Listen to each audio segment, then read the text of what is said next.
Welcome to Dental Business Made Simple. Now, here's your host, Coach Matt Doherty. Welcome to Dental Business Made Simple.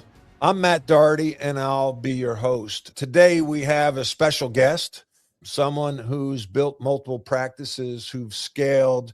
He's an author, Amazon best-selling author of the book, Grow Your Dental Membership Plan, and the complete book on dental marketing, certified Colby trainer, and is also an expert in the science of ethical influence and persuasion, having received his Cialdini Method Certified Trainer certificate under the acclaimed behavioral scientist, Dr. Robert Cialdini.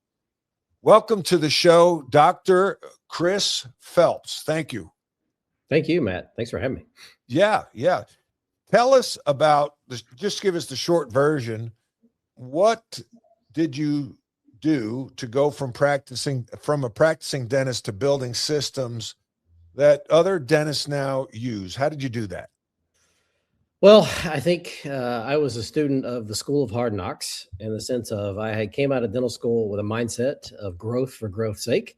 I wanted multiple practices. Whether I built them from scratch, I built two from scratch, and or whether I bought them and transitioned them, I did two of those as well. And so that was my mindset: growth, add as many as I can. And doing so along the way, it created a lot of fires that I had to put out, a lot of pain points, going from $1 million per year per practice to $2 million per year per practice to $3 million per year per practice to $4 million per year per practice. You know, as the old song says, more money, more problems. They're not getting. That's right. Each level created a new system of complexity that I needed to take the knot that I created for myself and unravel. What did you do to help you unravel? Well, biggest thing, two big moves I made was number one, for the longest time, I did it myself, right? I had a vision, I had ideas, and I was not going to listen to anybody. So I just did it, right? Mm-hmm. And I was able to kind of go from 1 to 4 practices doing so.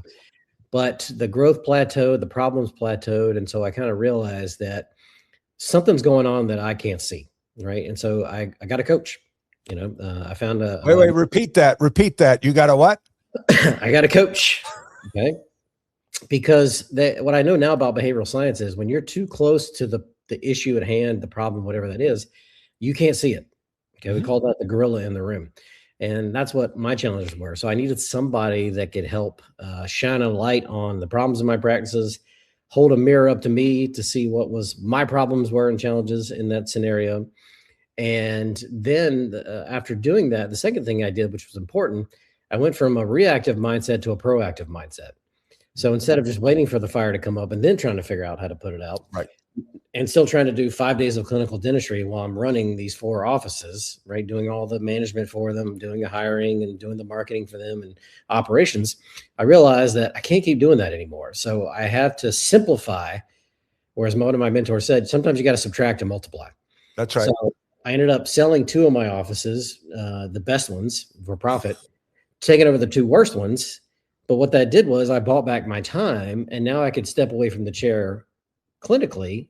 Now I'm only working a couple days a week. Now I've got days each week I can actually focus on thinking proactively about the practice, having time to solve the problems at hand and try to get ahead of future problems and growth. How did the coach help you? And was it one-to-one coaching or was it peer advisory? This was like a peer advisory. So kind of group coaching, where in essence, he would give us established tools that he had developed over the last 25 years at the time, with other entrepreneurs from all other kinds of industries, which was kind of nice. So it wasn't just dentistry. I stepped out of our industry, if you will, to get this coaching, and really just asking great questions is what it was really all about. And then creating a structure and giving worksheets based on those questions to guide you to the answer. I mean, the answer was inside of us all the time. We just can't see it. 100%. Right? We can't find it there. So helping me guide me to the answer to the problem, and then I had 90 days to go work on it, right, and make progress. So you met every 90 days as a group, peer group? Yep. And was there any coaching in between those 90-day periods? Not for this program. Yeah. Yeah. But these were Yeah. all No, it's powerful. You touch on, as an executive coach, Chris, my job is to be, and I'm whispering now because I don't want my wife to hear me. I'm a good listener, actually, and asking good questions. And so drilling down, like I call it drilling for oil. So somebody will be skimming across the surface. It's like the old guy at the beach with the headset on and the electric thing, that he's looking for metal, and he's got his little strainer shovel, like that, being that guy. And then you come across some metal and then you start digging, and that's, you have to listen. And when somebody tries to skim, sometimes you're like, whoa, whoa, whoa, back up, back up, back up. You touched on a couple things that I'd like to ask you. I think giving up chair time, like, you are a dentist, your skills are dentistry. You trained to be a dentist. You paid to go to dental school. And then you have to become a business owner and run a business. And I say that most, dentists go to dental school, not business school, right? So our lives are impacted by three things: the people we meet, the books we read, and the trauma in our lives.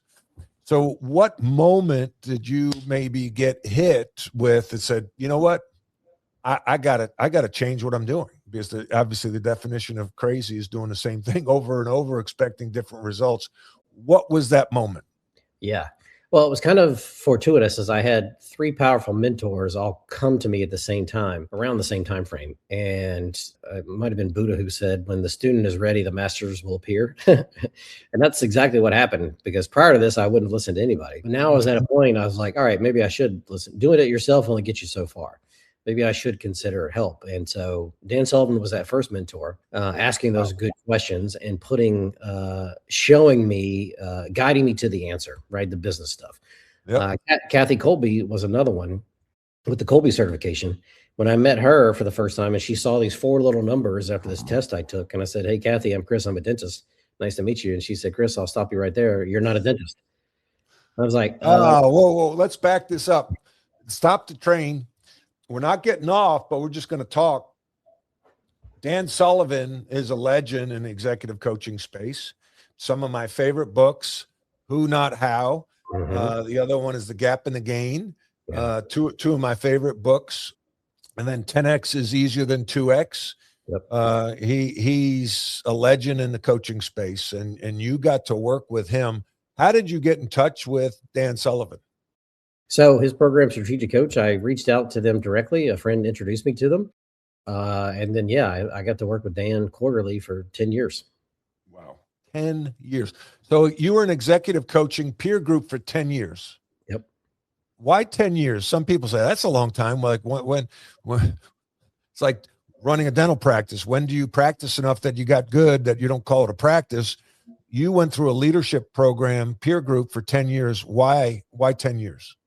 Well, it was interesting. After 3 years, I had pretty much solved all the issues for my practices, right? Created the systems, maxed our capacity, hit all the goals that I wanted to achieve.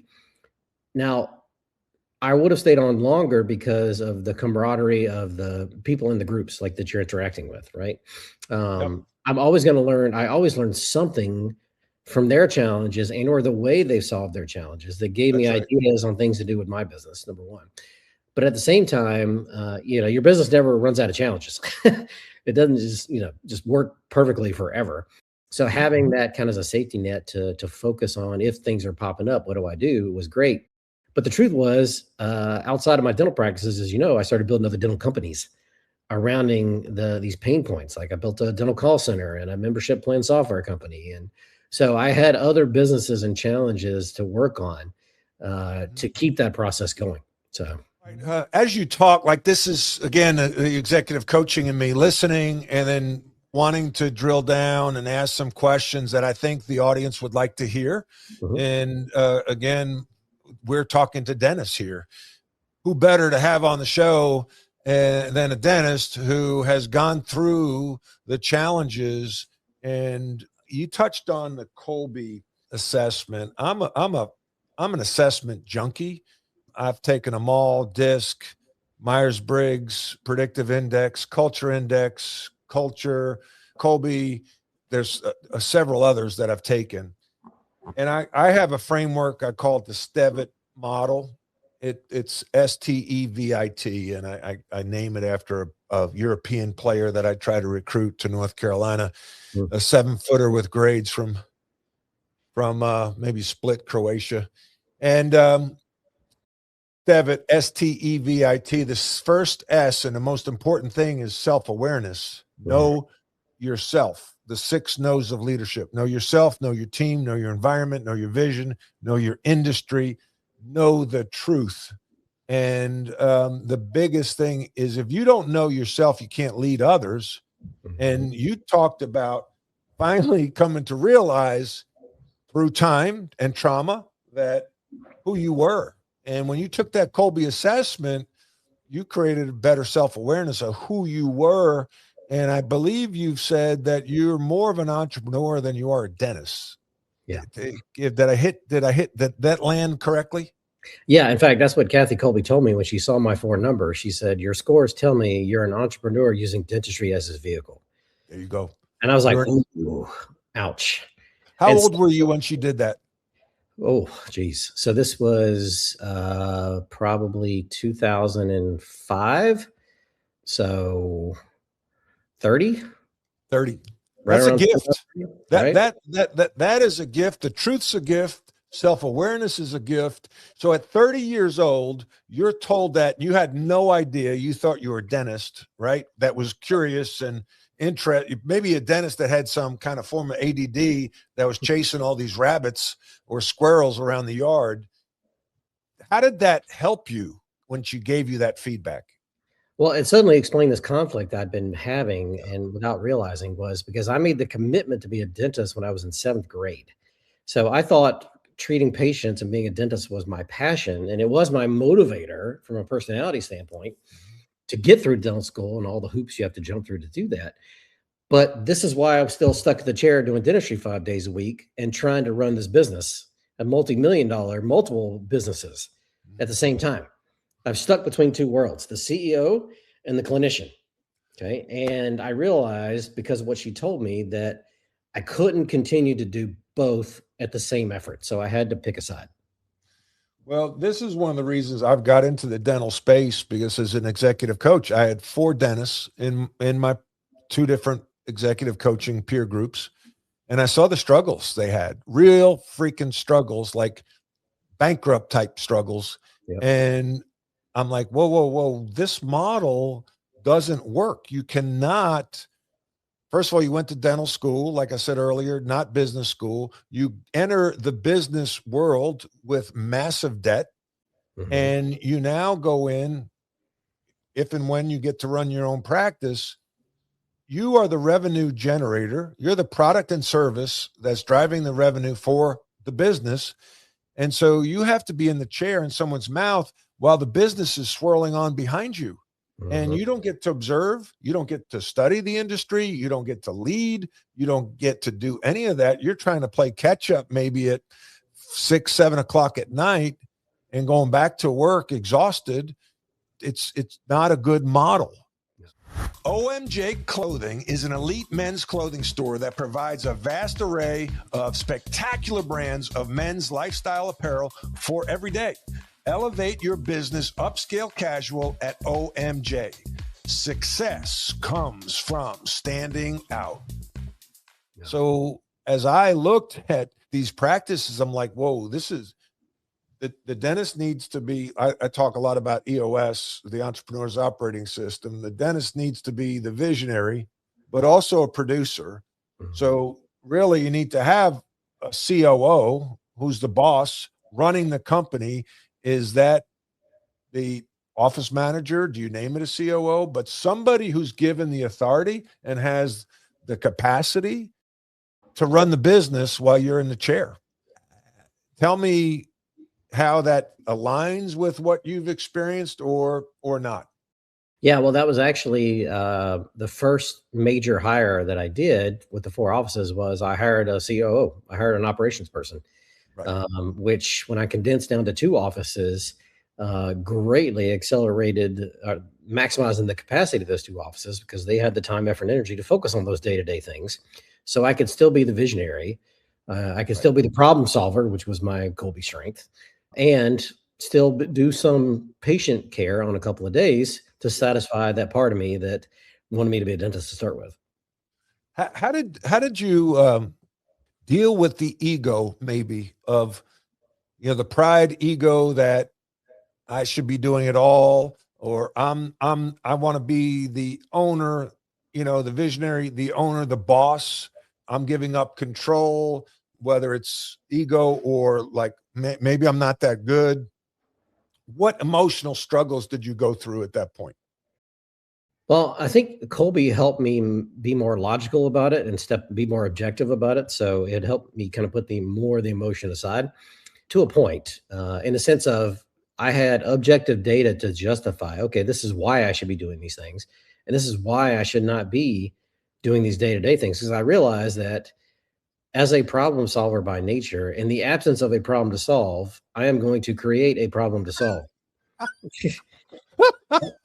Whether I and I look Give an example of a problem you created, so you could stay busy solving it. selling my two best offices and take over the two worst ones. Yeah. Least profitable. Why did you do that? Why did you do that? Well, I really truly felt like that I needed to get back control and free up some of my partners to be happier elsewhere. And that I felt like if I could get back to doing it truly my way again, because I was stuck in a system where if I wasn't producing at the chair, I didn't get paid.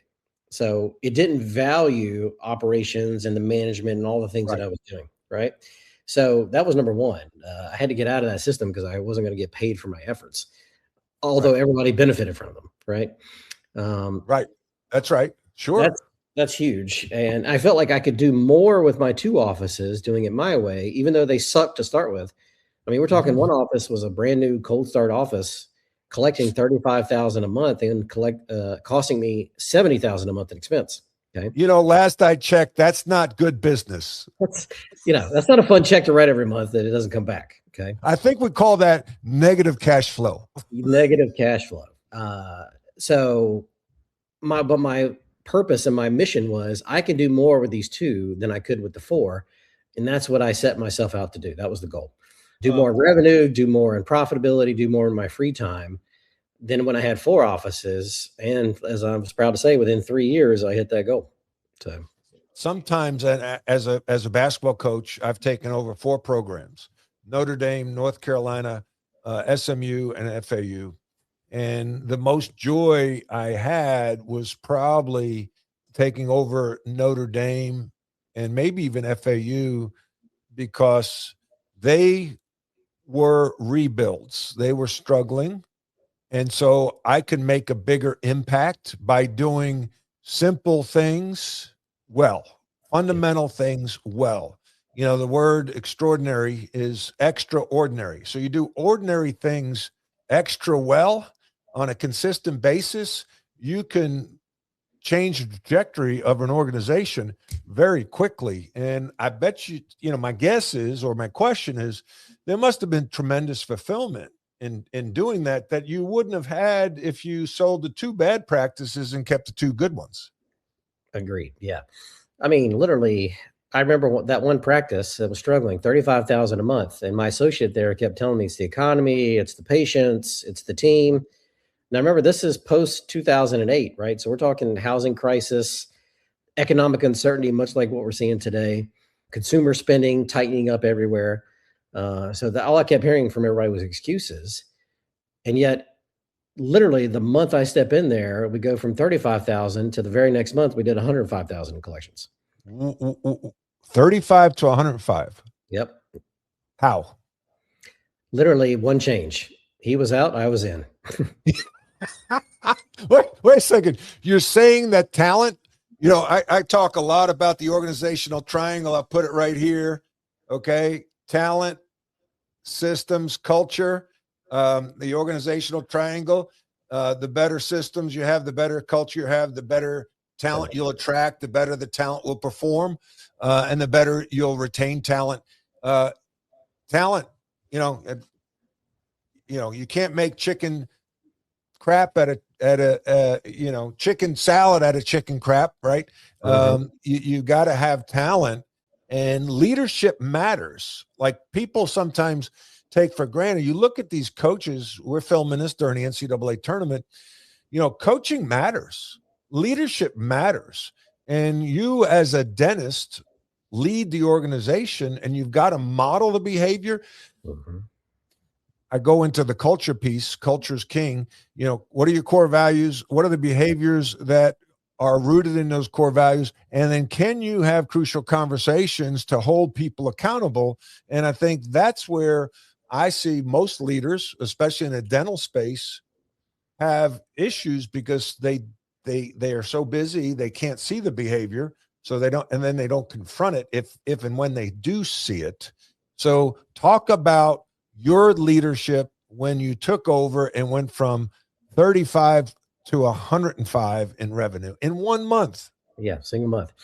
Well, what I realized I had to do was I had to go in there and do first, lead by example, and shatter the misconceptions that the team and everybody in that office had, the excuses that they had all bought into on why it was underperforming.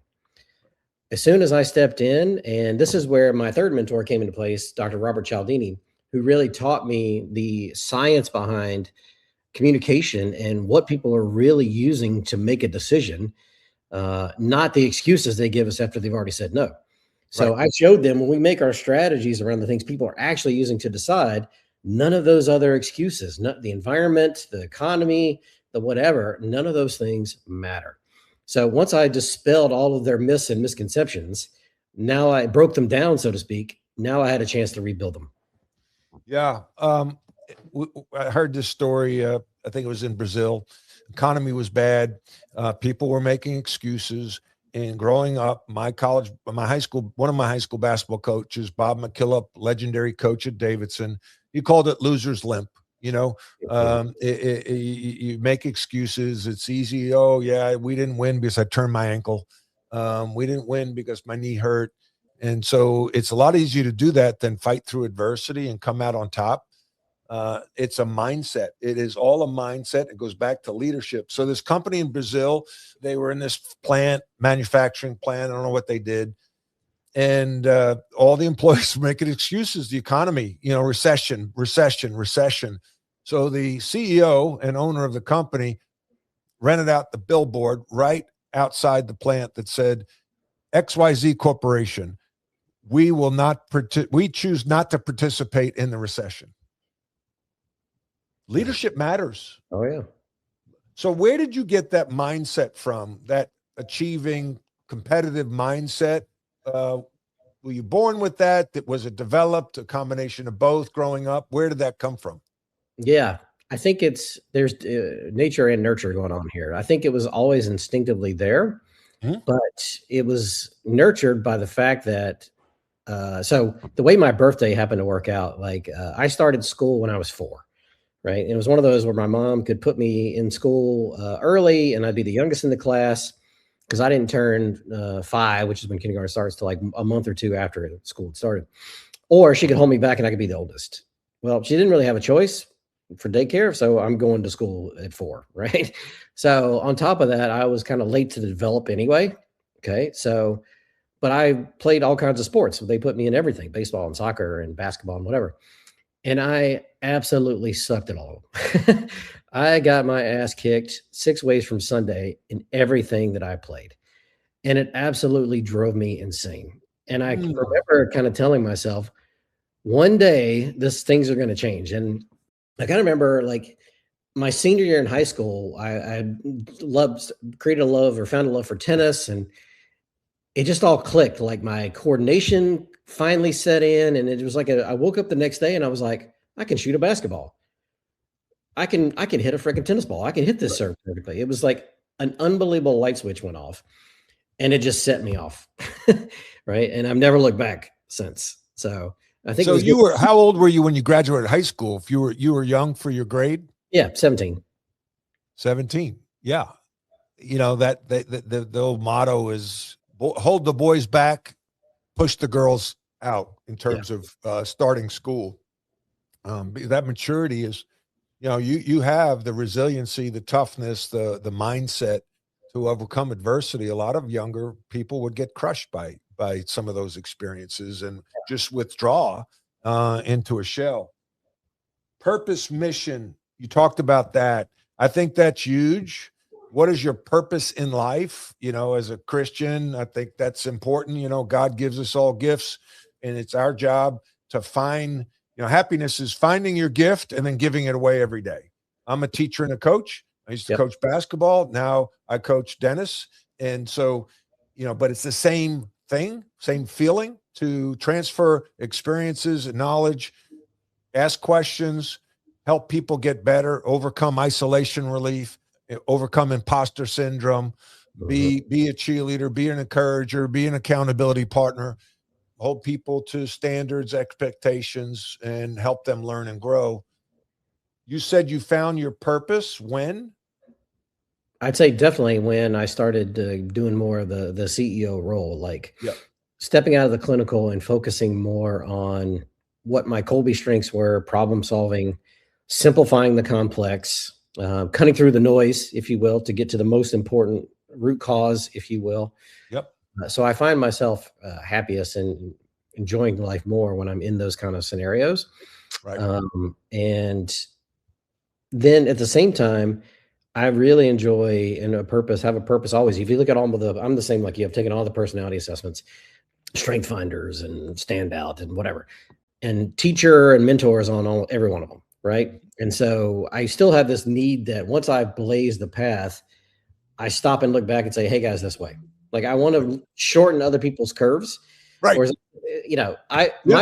my method is trial and error. I don't know till I try, but that's messy, and you're going to break a lot of eggs to make that omelet. That's but right. But what I tell people is it's a damn good omelet. It's a damn good omelet. And my dad would say, you got to break it to eat it. Exactly. So if I can help others make that same omelet without breaking as many eggs, okay, that's right. That's a fulfilling purpose.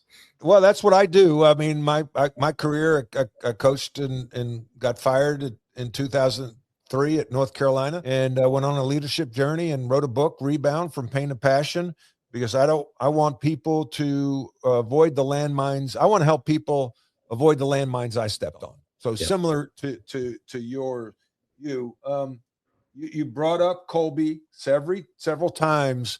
Tell us how not only has Colby impacted you personally, but as a dental practice, multiple practice owner and leader, it's so important to put the right people in the right seats. And you and I have talked about this over dinner. You and I have talked about this, or I've heard you talk on one of your YouTube. You're a great public speaker, by the way, and talking about this topic, because sometimes and this goes back to EOS, people to get it, GWC, get it, wanted the capacity to do it, and to your core values. If they fit your core values, but they're struggling in terms of they get it, they want it, capacity to do it, they are in the wrong seat. Can you find the right seat within your organization to energize this person and let their careers and your practice take off? So how do you use the Colby assessment to put the right people in the right seats?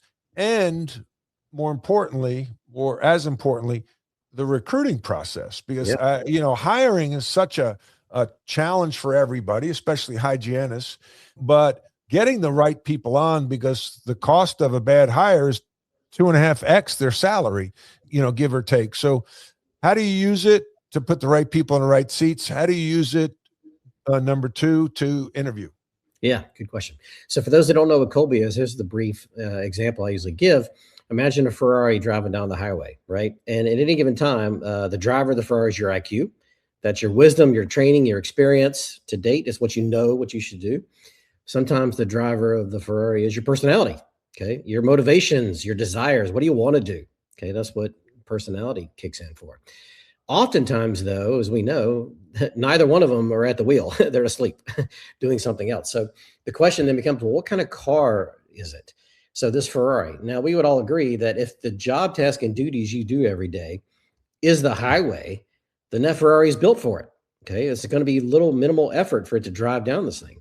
But if the job, task, and duties you're doing every day are an off-road environment, sure, the Ferrari knows how to drive off-road, right? The driver, your IQ sits in the wheel. Hey, I learned the driver's ed. We just turn left to go off-road. Here's what we do. Maybe the personality driving the Ferrari says, yeah, I want to do this. It's dangerous. Let's mix it up. But we all know long-term, the longer that Ferrari goes off-road, because it's not built for it, it's not sustainable, right? So what Colby measures is this other part of your mind that's set by the time you're age 7 and doesn't change your entire life. It measures what kind of car are you? And are you an SUV? Are you a sedan? Are you a sports car? Whatever. But ultimately what I realize is cars don't change.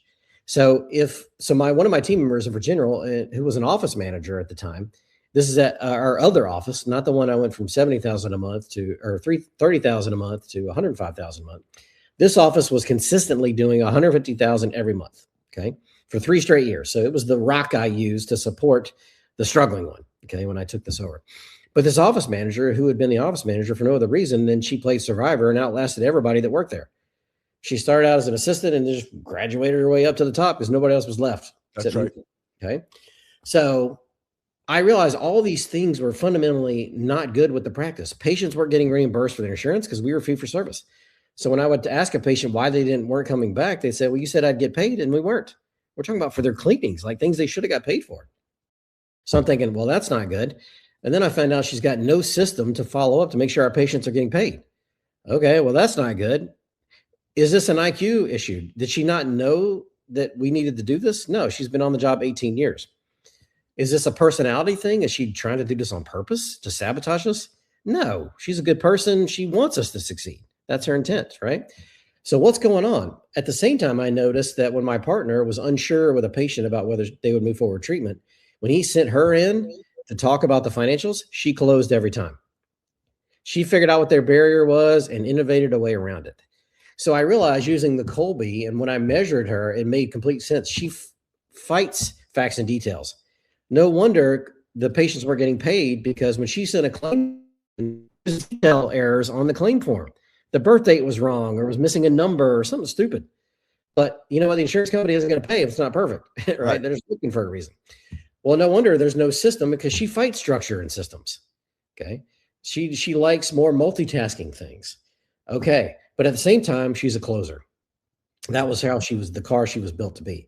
Mm-hmm. Well, I realized right person, wrong seat on the bus. So when I moved her from the office manager role to a financial coordinator role created just for her, and gave her an incentive because she was motivated by money to double her income every month, but it was up to her. That office went from $150,000 a month to over $200,000 the very first month. And didn't look back. Okay. So that was powerful. But what really sold it for me was about 6 months later at a party I threw for our patients, this woman's husband comes up to me, and he's kind of a scary dude. Like, he's a private investigator. He's a former DEA agent. Yeah. He's like, corners me. He's like, Phelps, I need to talk to you. And I'm like, look, man, I got all the drugs are in the safe. They're all accounted for. I got a log book. What do you want to see? He's like, no, I don't care about any of that. Okay. He said, but I just want to tell you that when you had this person, my wife, and told her that she needed to move into this role, I'm going to tell you, I didn't like it. And I told her not to do it. I was like, oh God, I hope there's a butt coming, or I'm about to get punched. Okay. And I was like, and he goes, but, and he started to put his hand up. I was like, oh, I'm getting punched. But no, he put it out and he shook my hand. He said, but I got to thank you. He said, it's been 6 months now. My wife has never been happier than she has been these last 6 months. He said, I didn't realize the stress the job of office manager was putting on her and how it was affecting our life. She's a better mother to my kid, and she's a better wife to me because of this. Thank you. That's what sold me on the power of when you get the right person in the right seat on the bus. Yes, the monetary gain was phenomenal, right? But the impact you have in people's lives, okay, is even more phenomenal. And it trickles to their homes. It trickles home. Work bleeds to home. Home bleeds into work. Conflict does not disappear, and it's got to go somewhere. That energy. Yeah. What does a CEO dentist do daily that most are not doing? Well, most of them are not taking the time to even have proactive time to think about their business. They're still stuck at the chair, right? That's right. At the How do same you get time, out? How do you justify getting out of the chair? Thinking, I talk a lot in my coaching practice about the Eisenhower matrix, the mhm, four quadrants. Quadrant one is urgent and important. Quadrant two is important, not urgent. Quadrant three, urgent, not important. Quadrant four, not important, not urgent. And most of us live in quadrant one. But as a CEO, you've got to live in quadrant two, which is casting a vision, driving a culture, and engaging in large business transactions. And as a dentist, I got to drive revenue. I'm the product, I'm the service. So if I'm not in the chair in someone's mouth, I'm not driving revenue. So it's hard to fight that. How did you overcome that and get out of the weeds yeah. and give yourself time to think and plan and strategize? And how do you coach others to do that? Yeah, I mean, ultimately, there's only one way to eat the elephant, and it's one bite at a time. So I knew it had to start somewhere. So step one is you just got to schedule a day, one day a month. Okay. A half a day, if that's all you got, but give me something, half a day, a full day, ideally, and push as many things that's going to see. What we're not good at is we're not good at distraction. When things pull us away from our focus, okay, we lose.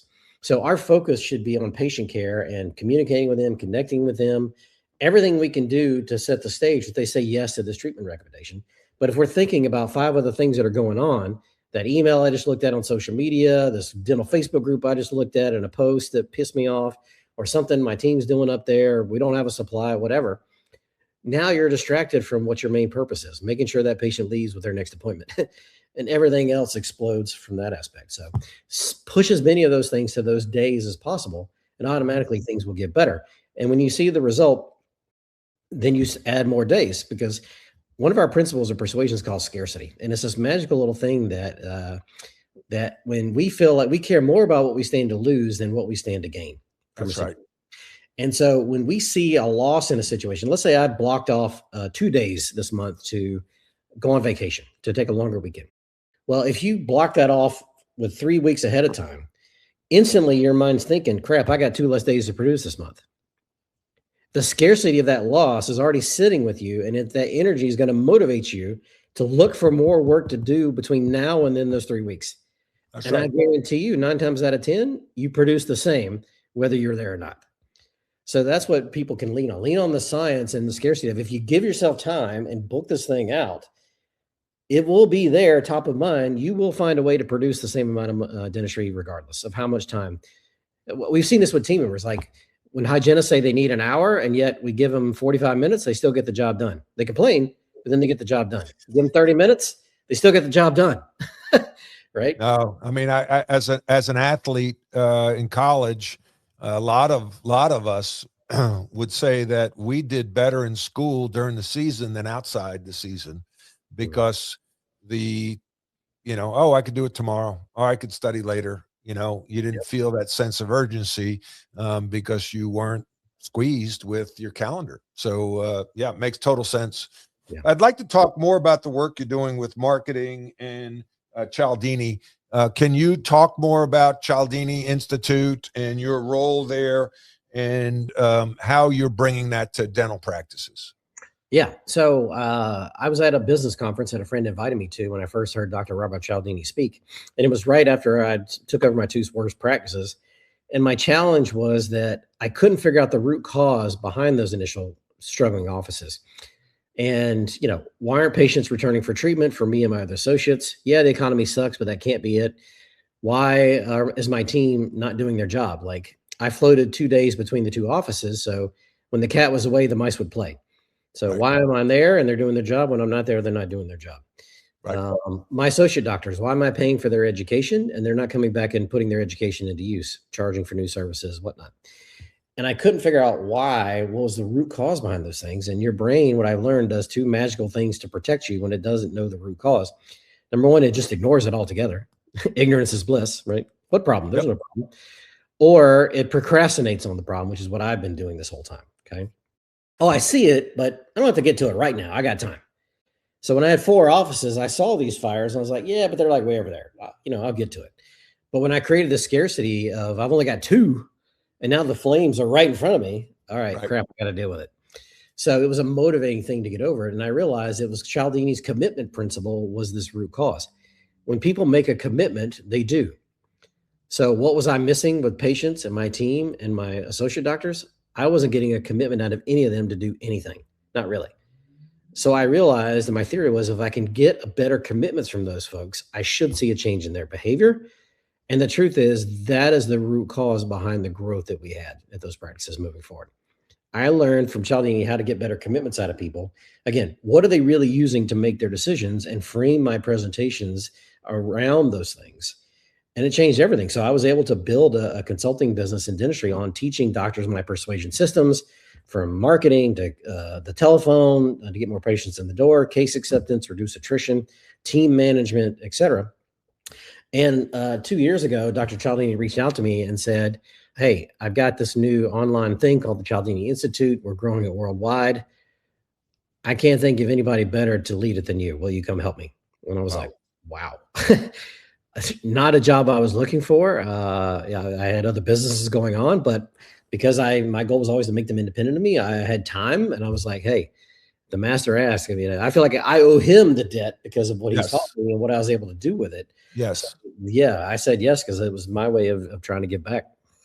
Well, tell us more about the Cialdini system, if you will, if it's fair to call it that. Yeah.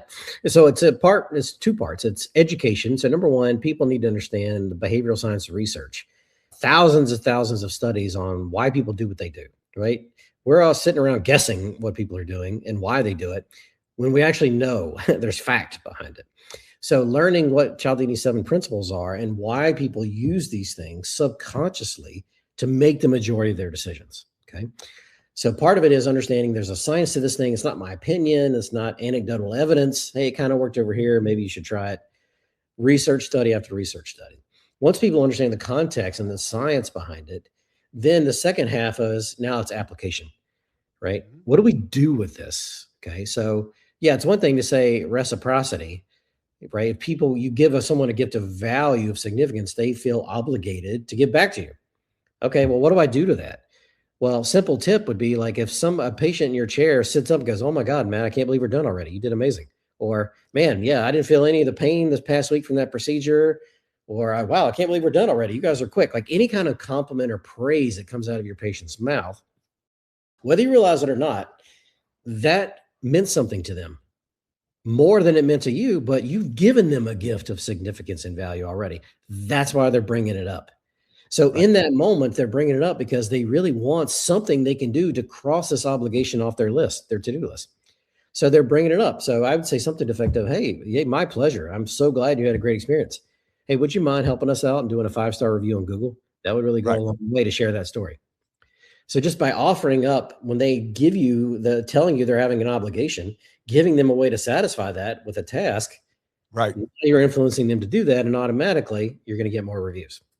Right. Free marketing. Right. Continue on the 7 steps if you don't mind. Yeah. So that's reciprocity, right? You give gifts of significance, recognize when you've given those things. People feel obligated to give back. So in those moments, ask for something and you're likely to get a yes. Liking is probably the most bungled principle in dentistry. And it's a simple principle. People like to do business with people that we like. Right. Okay. Dale Carnegie wrote a whole book at its core is built off of this principle. Okay. So in essence, though, we like those who are like us, who have similarities. Oh, you went to Chapel Hill. I went to Chapel Hill. Boom. Automatically, there's a connection there, right? We like those who are like us. We like those who like us and tell us or show us that they like us. We love compliments. We love praise. Okay. So it's things like that. We love people that are on our team who are cooperating with us, if you will. But because dentists in this crazy PPO world, where volume is the only way you can win or somewhat win, because you've put handcuffs on your ability to produce revenue because you're taking a 30 to 40% hit off your fee. Well, in a volume-based system, there's no time for relationships. Okay. And so that's what liking is all about, building better relationships with people.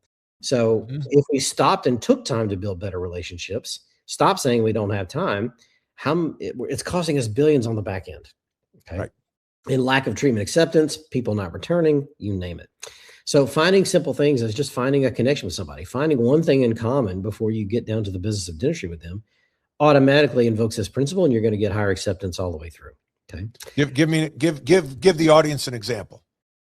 So for instance, like if, and typically my shortcut is I like to have my team do this for me. They get to be my detectives. So I've already shared with my team everything I feel comfortable personally sharing about myself, right? So they know. So a patient comes in and is talking to my team. They're asking these questions on my behalf. Team member comes to me and says, Dr. Phelps, we got a patient in room 4. Oh, by the way, she's got the same birthday as you. Right. Boom. Okay. Right there on the medical history. We got the information.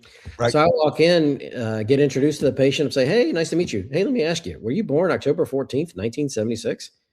And she was like, yeah, I was. I was like, so was I. Same day, same year. And that was the year we both turned 40. And you should have seen this person light up like a Christmas tree. Like somebody on the surface, I thought based on appearances and whatnot, that I was going to have nothing in common with. And here we instantly have this strong connection. And we spent the next 20 minutes talking about our birthdays. She literally made me, she literally made me 20 minutes.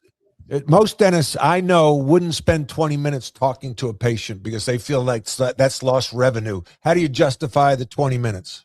Well, in this case, building the relationship is key, because after that 20 minutes, after she made me call my mom to find out what time I was born that morning to see who was older, because I didn't know. Okay.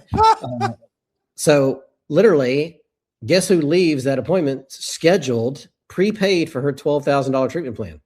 Dang. My birthday buddy. Okay. Happy birthday to me. Now, was that the only reason why she said yes? No, $12,000 is a lot of money, but do you see how it made an impact? It had an influence. 100%. And a birthday's a low-hanging fruit. Birthdays and anniversaries, low-hanging fruit. It was literally on the new patient questionnaire and her medical history, and I would have seen it, and most people would have ignored it. Okay. So this goes to some culture. You created a culture. What are your core values? And what are the behaviors rooted in your core values? And I talk about respect, trust, commitment, positivity. And you're always recruiting, and that's my background in basketball. And so making quality personal is a behavior that I stole from David Friedman, who wrote the book Culture by Design. And what you do there is making quality personal by observing, being curious, opening your eyes, noting things like the birthday, and then you make that connection, you make that personal. It'd be hard to screw that relationship up now. You got a fan for hopefully life. Yeah. And that's why 15 years later, this person's still my patient. Yeah. So that's what's the next one? So social proof, probably one of the most powerful principles right now, especially with online medium. But social proof is just the evidence of the masses. Like if we see others doing something or thinking something, feeling a certain way, there's a lot of influence on us to want to do the same. Okay.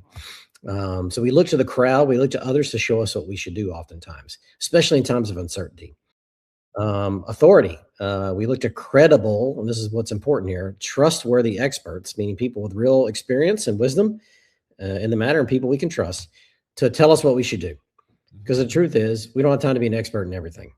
So if a plumber comes to my house and says, I need a new toilet. Okay, I guess I'm buying a new toilet because I don't know anything about plumbing, right? So we need true authorities to tell us what to do to be our shortcut. Consistency is the commitment principle. If people make a commitment, then they tend to do. If you're not getting the behavior you want, you're probably not getting the right commitment to do it. Okay. All right. So I'm thinking, a lot of dental offices are getting a lot better at the text that you have an appointment 30 days. You have an appointment in 3 weeks. You have an appointment a week. You have an appointment tomorrow. Please confirm, that to me is like, man, I can't blow that off. Right. Exactly. If you have any kind of moral compass, how do you get people to make sure they show up for their appointments? It's just that asking those kind of commitment questions, right? So that if it comes through a text form and they have to respond, you've gotten a written commitment out of them, right? So, people tend to live up to what they write down. Right. There was a time in dentistry where all the consultant gurus were saying it was the best customer service to not let the patient do anything, like not lift a finger. So You schedule their next appointment. You fill out their appointment cards, reminders. You fill out their next appointment card for you at the dental office versus hygiene. So the patient didn't have to do anything. When I started looking at the studies on written commitments, I realized I got to go back to the old way of doing things. I make my patients write everything down. Okay. I even get them involved in writing down their treatment as part of our plan, because the more they write down, the more likely they are to live up to it and follow through with it. How about that? You could you could hire them as you don't need your assistants anymore. You don't need your front desk people. You have you have the patients doing it as they go out the door. I could talk to you all day. Let's finish with the principles. So the commitment, then what was next? We got two left. Scarcity. We talked about that. People care more about what they stand to lose and what they stand to gain. The seventh principle is, and the last one is unity. Going back to that example of putting a blank sheet of paper in front of the patient and having them write down treatment options, and I have them circle what is interested based on the pros and cons, gets that written commitment. But instead of me sitting across from them, I move my chair and I sit next to them. Mm-hmm. Because the unity principle is all about that. We like those who are of us, who are us, right? On our same team, if you will, who are united together under a certain banner, right? Family, basketball teams, right? Sports, religion, there's all kinds of culture, geography. There's all kinds of things that can unite us. So when I sit next to them, it shows this is not a you versus me situation, which is what's implied when we're sitting across from each other. This is an us situation. It's you and me working together towards your treatment. So automatically I'm tapping into unity. And now they feel closer and more engaged and more in control of their situation and treatment course. But they're making the choices every step of the way, ultimately leading to where I want them to be. Right. Yes, that's sales. That's leadership. That's influence. Some people call it manipulation. And to me, a friend of mine calls it, good leadership is manipulation with good intent. There's certainly manipulation with bad intent, but understanding how the mind works, how emotions work. Couple more questions. If a dentist listening wants to grow from 1 million to 3 million, what's the first move they should make tomorrow morning? Know thyself. I think you said it best to start with, right? Do a slew of assessments. Look at your personality, look at your Colby, figure out what kind of car you are, and measure up what are the job tasks and duties you're doing every day, what falls within your strengths and what falls outside of your strengths. Once you know thyself, know thy team. Do it for your team and see what lines up the same way for them. Okay. So recently, that's what I did. I started with us, me, and them. And then I started why we were struggling at certain things at certain positions suddenly became completely clear. Yeah. Crystal clear. There's sports analogies. You don't want the wide receiver throwing the quarterback. He's a wide receiver for a reason. The offensive lineman is an offensive lineman for a reason. He's 6'6", 330 pounds. He's not going to play running back. And it's so obvious in sports, in dental practice, everyone's wearing the same uniforms, and there's no really physical talent in terms of can they jump, can they run, can they catch a football. So you really have to drill down and observe and do those assessments. If somebody wants to do a Colby assessment, where would you send them? So, the easiest place is Colby.com. Anyone can do an assessment. They can purchase an assessment there and do it at KOLBE.com. I'm happy to work with them on that as well. If you want to email me directly, if that's something that people are interested in. What's your email address? Yeah, the best one is Chris, so CHRIS at drphelpshelps.com. Can you repeat that? Yep. So Chris, CHRIS at drphelpshelps.com. So Chris at drphelpshelps.com. You walk into a struggling, this isn't a joke, by the way, you walk into a struggling practice, 3 dentists walk into a bar. No, you walk into a struggling practice. What are the first 3 things you audit in the first 30, 60 minutes? New patient flow, Attrition rate. How many are we losing? Team chemistry. How are they communicating? Is the front talking to the back? Is the back talking to the front? Is there a wall there? Is there conflict? Is there tension? You can usually pick up on that stuff pretty quick. So a lack of a communication is a huge issue in the dental offices today. New patient flow. Yep. What was the second one? Attrition. How many are we losing each month?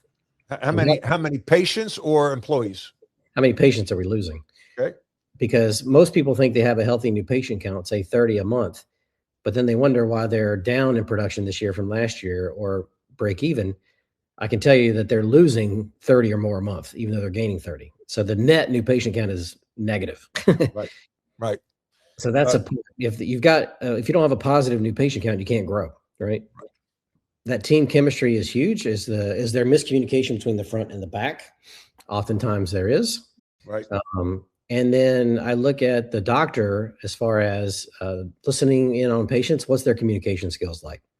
Are they in the practice of telling patients what they need, or in the process of influencing them to want their dental needs? Right. New patient flow, attrition, chemistry, doctor's communication skills. You could pick that up by observing, obviously, the new patient flow, attrition. You got to look at some kind of books, right? Do you keep a monthly or weekly scorecard like the EOS? When I talk about EOS to the audience that may not be familiar, it's based on the entrepreneur's operating system.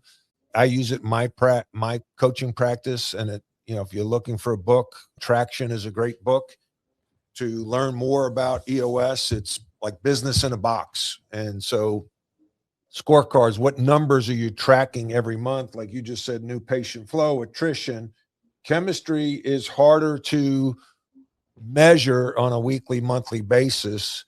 It's more, like you said, observable, and that's why it's a challenge for a dentist, right, to run a practice effectively. If he's or she is in the chair in someone's mouth, they're not observing the poor chemistry that's going on, because when the dentist turns to the corner, everyone straightens up, right, at attention. And so as someone in the chair, how do you pick up on the chemistry issues? Well, most dentists, because they're reactive, don't discover it until it's so far down the path that you almost can't come back. And that's when you start hearing complaining from the team. That's right. The back complains about the front complains about the back. So when those complaints reach if you have an office manager, that's usually the first person that gets the wind of it, or ultimately if it gets to you, it's bad. It's really bad. So, well, that's why you have coaches. That's why you have you and I. I talk about culture. Culture is king. I say that in the organizational triangle. Again, if you can see that, culture is king. That's the most important thing right there. You can have great talent, great systems, but if you have a bad culture, you're not going to be successful, because the patients feel that.